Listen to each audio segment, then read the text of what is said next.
Alright, ladies and gentlemen, we're here, about smack dab somewhere towards the center of episode 58. Yeah, right about there. And, it's the midweek wrap-up. And let's just not sugarcoat it. It's the midweek wrap-up. It's what we do in the middle of the week. If you guys haven't already gotten a clue, if that's what we do, then please erase yourself from existence. And we're going to start off talking about my favoriteest thing in the entire world to not watch, Tough Enough. Yeah. We're going to run through this real quick because I'm really getting sick. The black guy got eliminated. So yeah, their test this week was an obstacle course.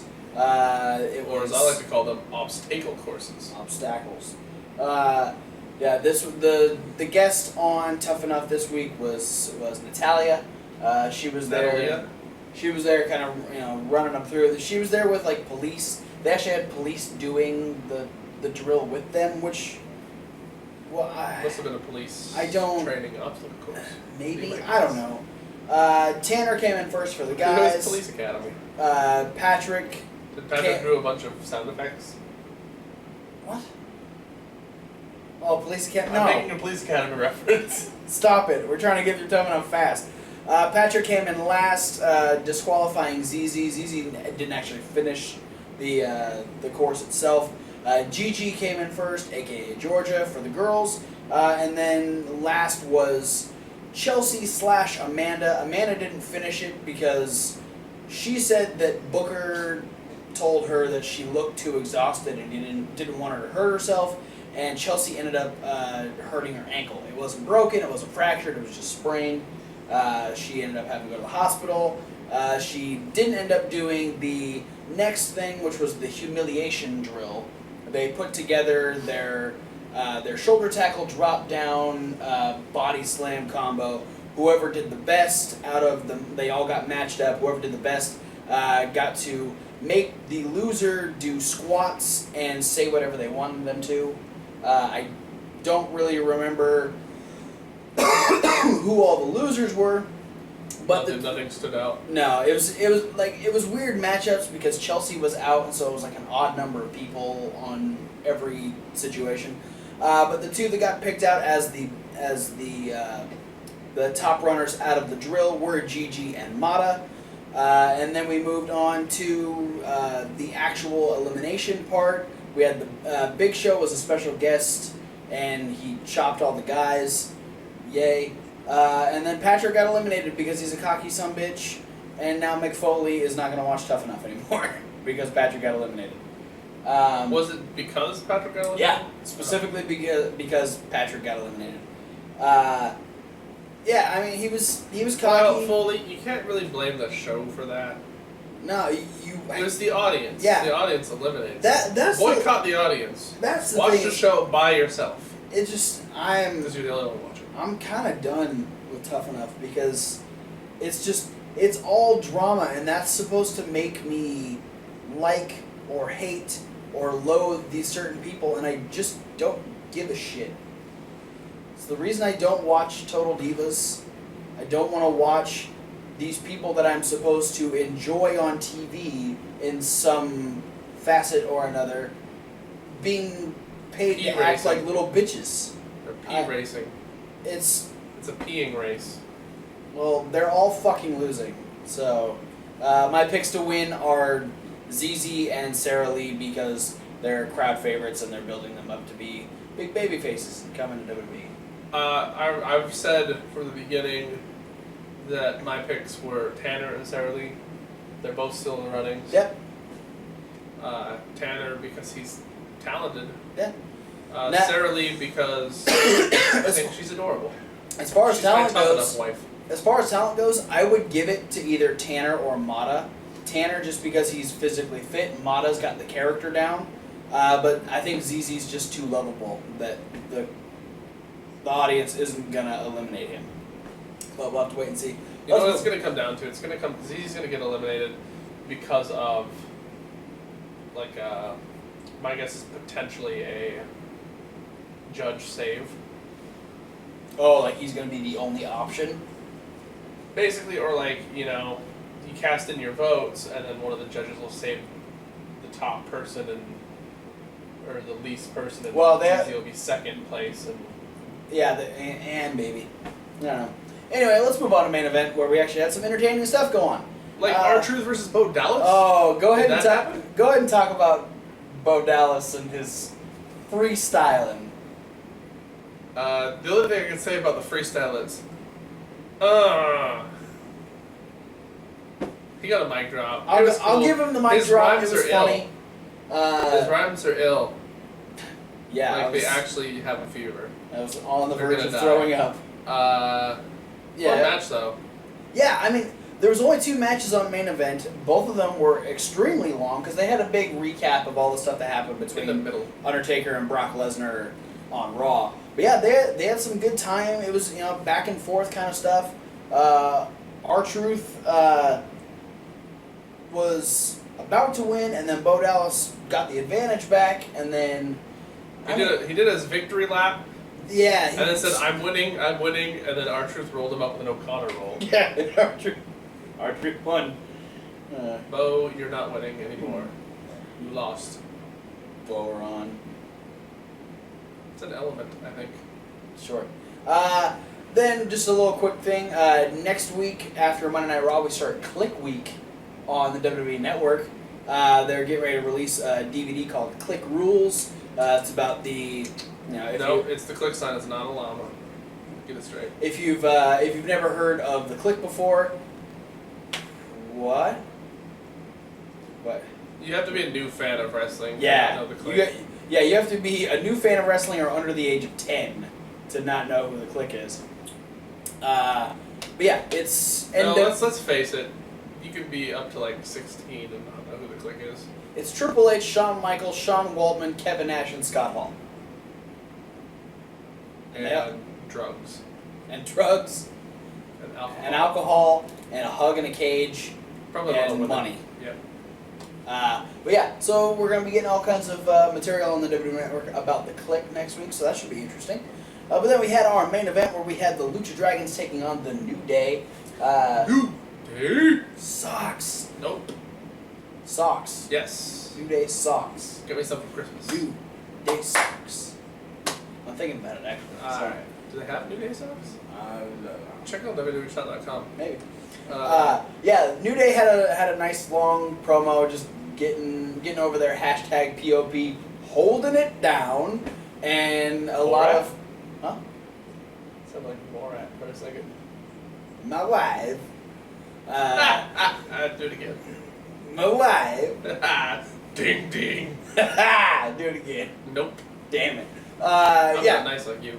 We had Kofi Wiggly Legs, and we had Xavier Woods yelling a lot. But then we got a really good match. Kofi and Big E. It was Kalisto and Sin Cara representing the Lucha Dragons. Yeah. Ultimo Dragon didn't make it. Neither did Drago. Neither did Drago. He was too busy doing Lucha Underground. Yeah, really good match between both teams. Not this week. You're right. Spoiler alert. Drago is not on Lucha Underground this week. But yeah, this was a really good match. I enjoyed that both Kalisto and Sin Cara got hot tag spots. Yes. It was super long. It was a good 20-minute match, I would say. Luckily, we only had one commercial break in between it, which was nice. We had a commercial break after the entrances and a commercial break in the middle of the match. So we didn't miss much of the match, which is good. Yeah, just Sin Cara and Kalisto showing off just everything that they do. New Day just doing really good at keeping the heel factor on their side. Xavier Woods out there talking all kinds of trash. He's the best part of the New Day right now. Let's talk about friggin' Sin Cara. Did the rolling senton to Big E off the second rope. You make it sound impressive. I remember, like, Mr. Kennedy did it to Hornswoggle. Way more impressive. Off of a ladder. I'll give you that. It was off of a ladder. That has nothing to do with the ladder. Hornswoggle's fat. It's messed up, bro. I'm just kidding. Hornswoggle's squat. He may be chubby, but he's a people McNugget. That's what you call me. No comment. Anyway, son of a bitch. After the Rolling Senton, Sin Cara tried to tag in Kalisto, and unfortunately Kofi didn't allow that, and Kofi was able to run back around, get the tag to Big E. They got it. He got in, hit the Midnight Hour, and pinned Sin Cara for the win. Ooh, dude, wins. Yeah, great match. Dude, they won. Yeah. I'm just gonna do that every time I have to say you did something. Yeah. I'm really annoyed. I might. But yeah, fun match. I'm excited for more between these two teams. But then we move on to Lucha Underground, where we didn't have Drago. Underground. Nor did we have Sin Cara or Kalisto. No. Or Ultimate Dragon. Dragon.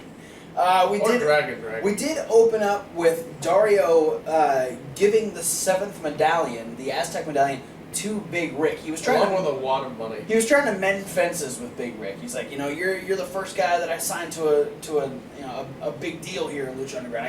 I gave you $100,000 the first night in the temple, and so Big Rick's like,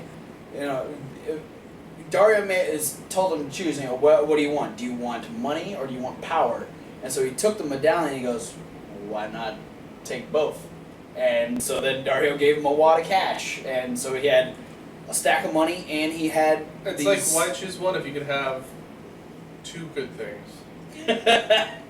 Also, they made a lot of really goofy puns regarding Big Rick's eye. Yes. Such as eye for an eye, and seeing things clearly, and being blinded by greed. That was pretty funny. I feel like there was something in between. Am I missing Commercial something? break? Was there a commercial break after Yeah. that? Oh, okay, yeah. And then Cause they came into the intro, they talked about the band. Yeah, we went back to Cueto talking to Hernandez and saying, okay, so because Ultima Lucha is so big, we're actually going to make it a 2-week event. So starting next week, we get the first half of Ultima Lucha. What? And part of Ultima Lucha is now going to have Hernandez versus Drago in a Believers Backlash match. What is that? Dario is going to give fans leather straps. He said belts.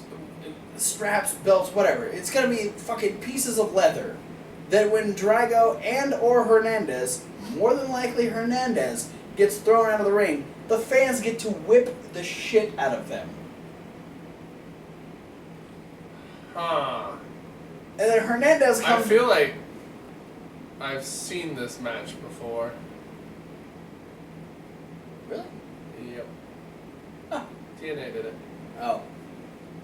Well, Hernandez then says, I hope you have insurance because if any of those fans touch me, I'm going to knock them out. He's going to paint the canvas red with their blood.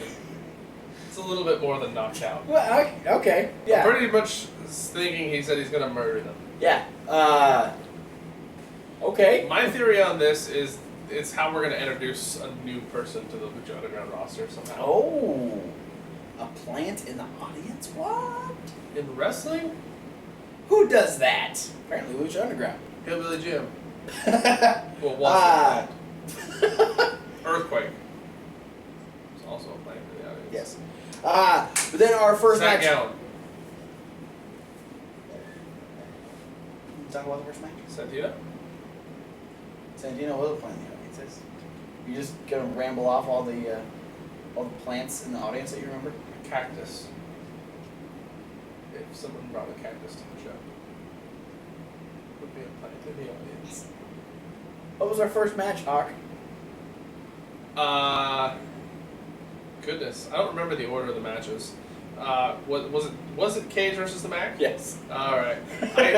I don't really remember the order of the matches because I had a Honestly? problem with some of the matches. Here's the thing. Just like main event, there were only 2 matches on Lucha Underground. Really? Yeah. I was swore there was 3. But yeah, there only was 2, huh? No, wait. No. No. There was 3. There was another one before this. Did you not write it down in your notes? No, I forgot. You forgot about Tejano. I forgot about Tejano. Why did you forget about the Mexicali, Mexico, Texas guy? Probably because you hurt my brain saying that. No, we had Tejano versus Johnny Mundo. Yeah. And it ended up being Disqualification. Yeah, because we had the Krizu. the Krizu. Yeah. It's the crew's good name. Krizuzu. Yeah, we had the crew get involved and hit Tejano with a kendo stick, and then it turned into a 3-on-1 beatdown until Patron came out. Yeah, John Patron saved his former rival. Yes, Okay. Alberto El Patron ran off the I was crew watching and a John different Mundo. Lucha Underground. Apparently, yeah. So, yeah, I don't really remember anything from that match. They hit each other a lot. Yeah. It was a very physical match, as is everything with Tejano, though. Yeah, he is a very brutish kind of wrestler. Brute-ish? Brutish. Okay. Like, beat the fuck out I was of gonna say, you. he's not like a vampire. He could be. You know what? I think in my head, I relate him to being like the Mexican Bradshaw. Yeah, I can agree with that. Then we had Mac versus Cage, which ended immediately after a botched sunset flip. Yeah, this match was legitimately about 1.5 minutes of Cage beating the shit out of Mac, and then they botched the Booker T spot. Yeah. Mac got the win anyway. This led into a brawl where they, fought around the ringside, throwing each other against the fences. They ended up going up the stairs. And Dario got a brilliant idea. Hey, since we're starting Lucha Underground's Ultima Lucha next Ooh, week, good save. yeah, we're gonna start with a Falls Count Anywhere match between Mac and Cage, where Dario's gonna try and find everything he can in the temple That's not bolted down. and lay it around the ring, so they get to beat the fuck out of each other with whatever they want. Tear each other apart, he says. And probably He wants them to actually rip each other apart. that's messed up. He wants them to murder one another on Ultima Lucha. Yes. But then he also lets us know that he's gonna let us know what the special power behind the Aztec medallions are. The 7 ancient medallions of the Aztec tribe. So he says. So the medallions themselves are, he said before, they give immortality. That's the legend behind the gold. But in Lucha Underground, they are a part of what he's calling a gift from the gods, which is a very interesting made belt, which has different plates, and in each 7 different plates. there's seven different plates. Each with, one has a hole. Yeah, there's a little Lucha Underground kind of like logo there, and it's a magnetized little placeholder there. Each one holds a different Aztec medallion. So he calls out all the people that currently have the medallions at this point, which is Sexy Star, Jack Evans, Big Rick, Bengala, Aerostar, and King Cuerno. Phoenix is not there because after the beating he took from Mil Muertes, Phoenix actually had to give his up. He died. Or was forced to give his up. So He's dead. Dario lets us know Powerbomb to that death. the gift of the gods is Essentially Money in the Bank. It's actually more so option C from TNA. I know. It's Money in the Bank, but then he's like, but it's not like Money in the Bank. You have to have a week's notice. You have to tell Dario a week ahead of time, so he has time to promote the match. Yes. Because he's all about the promotion. Yeah. He's all about the dinero. He likes making the money. He likes the moolah. So Clams. now he's Cha-ching. got everyone out. Everyone places Go. their medallions into the belt, and he says, "Yeah, so pretty much, one of you has to win this belt, and when you do, you can give you can give it back to me in exchange for a Lucha Underground Championship match. What I like about this, though, is that if the person doesn't use it right away, they have to defend it. Yes. Yeah. So it not only do you have to earn it, but you also have to repeatedly defend it in order to keep your title shot. Which is another reason why I'm kind of comparing it to Option C, because the X Division title can get passed around. The only difference is the gift of the gods can be used at any time, whereas Option C can only be used going into Destination X. So then he starts to address the fact that, since Phoenix had to give up his medallion, there needs to be a seventh person to place the final medallion in the belt. You know how long it's been since I watched TNA? So long. Last time I watched TNA, Option C wasn't a thing. You can thank Austin Aries for that one. He made it. God damn it, Austin Aries. He ain't there no more. He back in Ring of Honor. I know. Huzzah! There's gonna be a battle royale. Yeah, he's gonna do a battle royale. Winner. Okay, and it's not a normal battle royale. It's it's a battle royale. And it's not a. Tell them what the battle royale is. Well, it's a battle royal, but the last two guys have to have a match at the end where they can only win by pinfall or submission. Yes. But before he can bring anyone out to be in this match, Phoenix makes his return. He's risen from the ashes from the death he had at the hands of Mortis. And Dario says, "Hey, it's cool that you're here and all, but it's too late, bro. Yeah, you don't get your medallion back. Nope. You can be in the battle royale if you want, but you have to win. Yep, better win and earn your medallion back." Game. So then we come back from commercial, and we have everyone who's going to be in the battle royal, and it's Phoenix and the B Squad. We got Argenis, we got Famous B, we got Ricky Mandel, we have Superfly, Vinny Masala, Balls Mahoney, Davari. Davari was in Superfly? there. I said Superfly. Was it Argenis? Yes, I said Argenis. Masquerita Sagrada. Masquerita. He was there. 7, I think. Killshot was in it. And then Marty the Moth. Yes. Came out. So he had an entrance. So we had 9 guys in this battle royale. The Mandel guy. Yeah. Ricky Mandel. Yeah. Famous B. Yep. All right. Yeah. You got them all. I might have forgotten one if I did. Famous B. Yeah. Anyway, so we had eliminations aplenty. The best one was Masquerita Sagrada eliminated himself, but eliminated Superfly, I think it was. Superfly with a monkey flip. Off the apron. That was Apron awesome. monkey flip. It was great. So unfortunately, he eliminated himself, but he got a pretty badass elimination. He had to see that coming. No, he's Superfly. No. Oh, Masquerita Sagrada? He probably just thought, hey, people will talk about this. What? We're talking about it. Monkey flip elimination. Wow. He was right. Yeah. People are talking about it. But we went down to the final 3. Ended up being Davari, Marty the Moth, and Phoenix. Davari ends up getting eliminated by Marty the Moth, and we are left with Phoenix versus Marty the Moth, 1-on-1. Phoenix ends up reclaiming his medallion. He is officially the 7th person in the Gift from the Gods match at Ultima Lucha. And Dario didn't look very pleased about it. He was kind of expecting Phoenix to fail. Why? He won the medallion in the first place. You shouldn't be surprised. But then he got his ass kicked by Mil Muertes. He shouldn't be the same. But he's a Phoenix, so he's going to come out and he's going to be exactly the same. That's true. So, Dario, smarten up, kid. Now we'll have to see if Don't ring the bell. We had to hear him say that too, Yep. which was fun.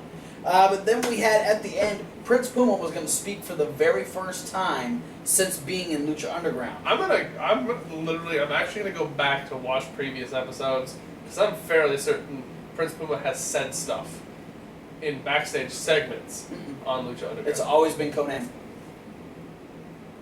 I think specifically when Prince Puma picked Johnny Mundo as his tag team partner that one time. No, Johnny Mundo did all the talking in that segment. I'm gonna go back and watch. All right. I'll bring you up to speed after I do that. Yeah. Good luck. Let us know when that happens. But yeah, Prince Puma was coming out to speak for the very first time in Lucha Underground. He never got a chance to speak though because Mil Muertes and Katrina made their way down about halfway down the stairs. He could have spoke if he wanted to. He was distracted. Katrina was there. But he just decided instead of speaking, I'm going to lay the belt down. I'd be like, bro, cross this line, I dare you. True. And instead of crossing the line, Well, someone else crossed the line. the disciples came in at varying intervals. They should have all come from the same place. They did that movie thing where they attack one at a time. Yeah, and it didn't pan out. No. Puma made quick work of the disciples. Which makes me think they're going to be no problem for Son of Havoc, Evilise, and... you'd think so. But they've gotten the drop on Team Dysfunction a couple of times now. But yeah, so Puma makes quick work of the disciples. Mil Muertes ends up getting in. And Puma makes quick work of him too, hitting him with the 630. And then doing his little backflip pose, power pose, as Katrina stares at him from the stairs. And Stairs from the stairs. Yeah. Stairmaster. I'm the Stairmaster. I'm trying to stare right here. Thank you, donkey. That'll do, donkey. Yeah. So yeah, we start a two week or a 2-night whatever you want to call it, a 2-night Ultima Lucha event starting next week on Lucha Underground and finishing the week after on Lucha Underground. Yeah. So at the towards the end of this week's episode, we'll be doing a Ultima Lucha predictions video as well. So be sure to look forward to that. Woo! But we're gonna finish off the midweek wrap up with some NXT. Woo! We have Finn. Yeah, Finn Balor makes his return to the NXT arena since the first time since winning the NXT Championship. And he's happy. Yeah, he got to live out a dream. He's like a kid in a candy store. He got to go back to Japan, and he got to go to Japan and win the NXT Championship. Talks about all the sacrifices he had to make, and William Regal lets him know that they're going to make the NXT Takeover Brooklyn match official by a contract signing at the end of the night. And contract signings always go smoothly in WWE. Then we had the return of Eva Marie. Of Eva Marie.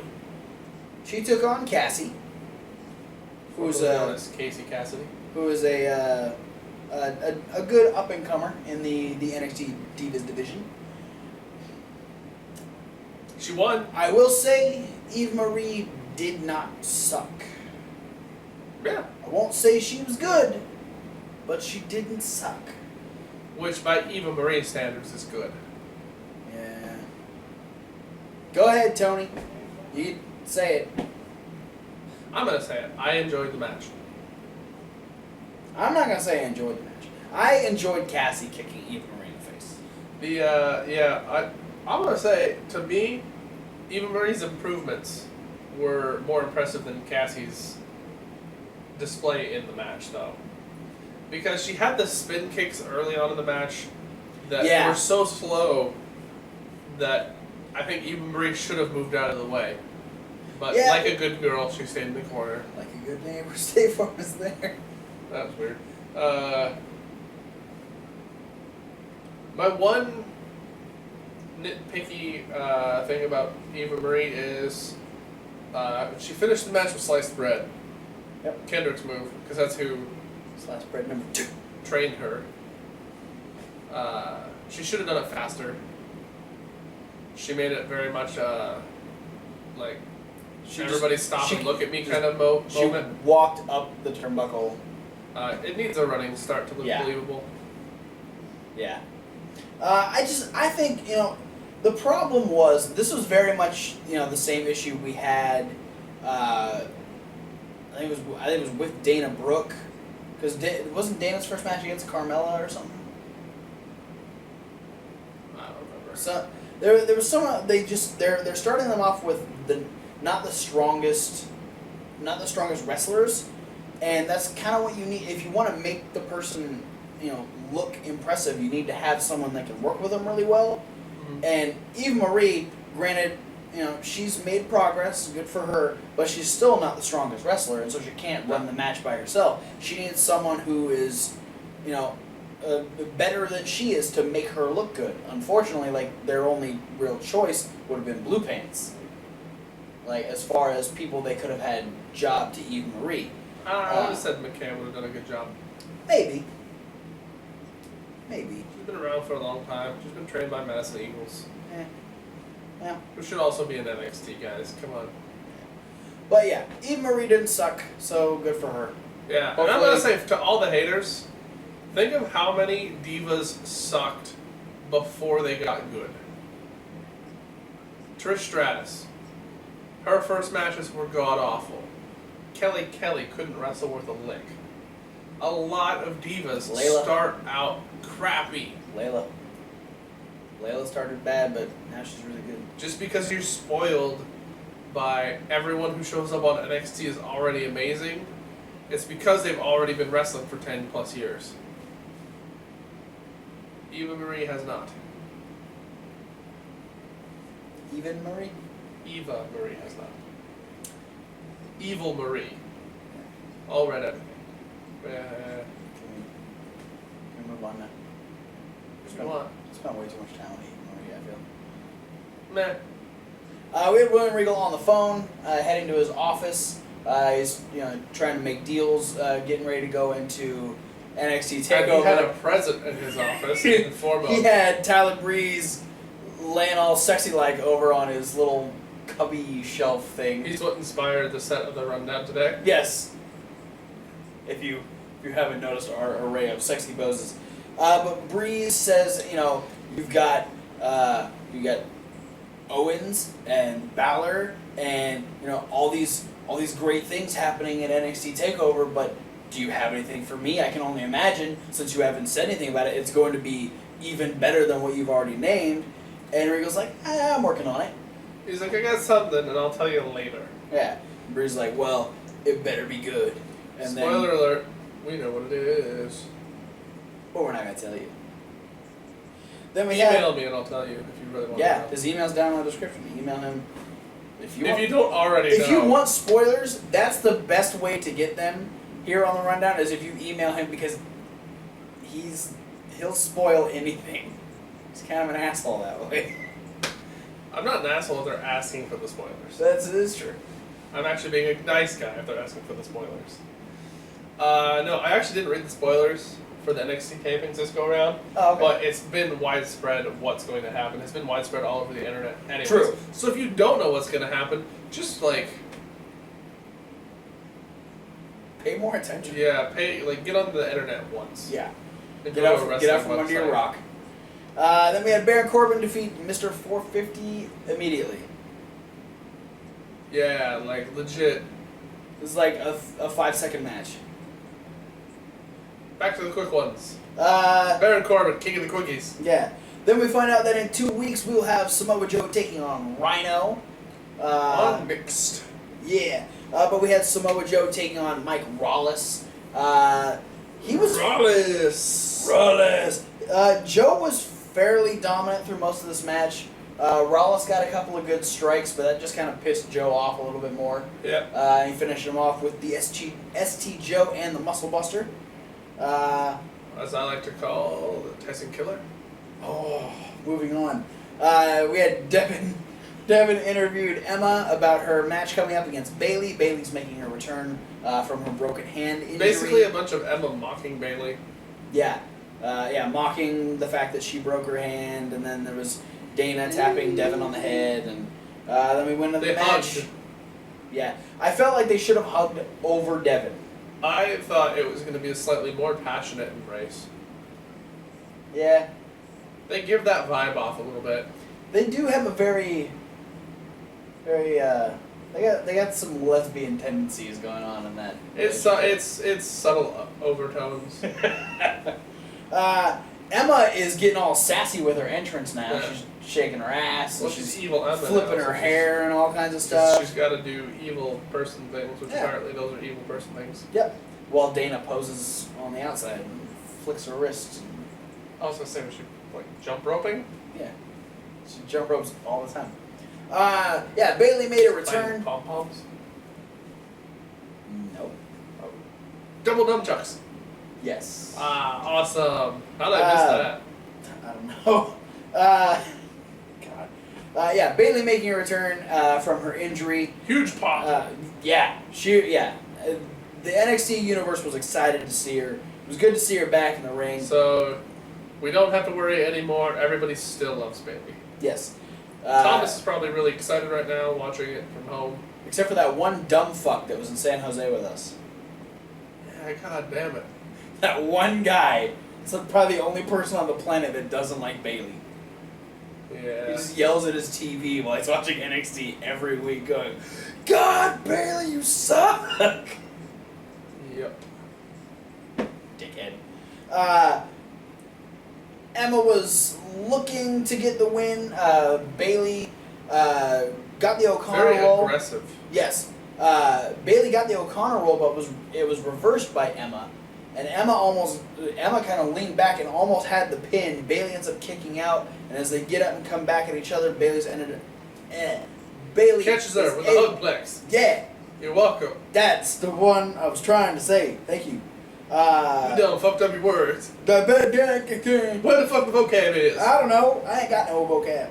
And then Bailey says, you know what? It's good to be back. She's glad she beat Emma, but she's looking for the NXT Women's Championship, and she is challenging former NXT Women's Champion Charlotte. Yeah, she says if you're challenging for the championship, it's gonna mean something. So you gotta beat somebody who means something before you can challenge for the belt. So it's gonna be Charlotte. We know that Bailey doesn't have the best track record when it comes to matches with Charlotte. Very true. And we get Charlotte's response. Charlotte is all for matches against Bailey. You know, she appreciates her tenacity and her want and her drive. But then Dana rubs her nose in her not business. Oh, okay. Sticks her nose. There you go. That's more appropriate sounding. She does weird things. She might rub noses. I don't know. Eskimo kisses. Yeah, sure. She gets involved and says, she had some of the dumbest reasonings to be in this situation. She's like, all these people boo me. Is it because I don't have a famous last name? No. Becky Lynch doesn't have a famous last name. Sasha Banks doesn't have a famous last name, but they get cheered. Dana, you just suck. That's why you get booed. Banks is a famous last name.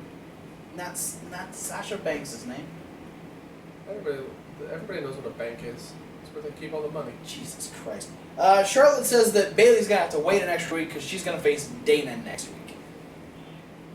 Yeah, Dana. You should have just waited in line. Might have been a better idea. Probably would have saved you a lot of headache. Then we find out... leg ache. That too. We find out next week that we're getting our tag team title match. Vaudevillains looking to take the tag titles away from Team Thick, Team Bamf, whatever you want to call them. The BAMFs. The Bamf. And we had Vaudevillains taking on the Shoot Nation. And Hello Dawkins and Sawyer fold out couch. Sure. Sawyer futon. That's the word I was looking for. I drew a blank and I had to go to fold out couch really quick. Bail myself out of that. Shoot Nation actually got the tag in this week. Hey! They didn't- tagged twice, actually. Still didn't do them any good because No. Vaudevillains were still able to hit Whirling Dervish and pick up the win. Turns out you had to do more than tag to win a match. Oh shit, you have to do moves and stuff. And then we get Alexa saying that, you know what, when her boys step in the ring next week, they're going to retain the tag titles because she's so sure about She's it. going to make sure it happens, she said. Oh, yeah. That seems like foreshadowing that she's going to cheat. What? Foreshadowing in wrestling? I was more disturbed at the thought of cheating in wrestling, but That happens all the time. what are they going to come to next? Midgets? No. Little people. Okay. Leprechauns. Never gonna. Then we finish off the night with a contract signing. Kevin Owens and Finn Balor signing the contract for their title match at NXT Takeover Brooklyn. This was pretty much like every other contract signing that ever happens ever in wrestling. They both signed, and then Owens got rough with the table, and then... Well, he chucked the contract at Balor. Balor caught it. Then he threw the table at Balor, and I feel like he got pissed off that the table really didn't hit Balor all that much. So then he grabbed Balor and hit the table with Balor. Yeah. Like mouth first on the edge of the table. It looked painful. Balor was able to make the comeback. He also punched Regal. Yeah. You Dick move, fuck. bro. I like you, Kevin Owens, but don't fuck with William Regal. 1, he's William Regal. 2, he's also the person that runs NXT. So 3, he's William fucking Regal. He's a real man's man. He's a man. Yeah, Balor ends up getting... He should be on the bounty bags.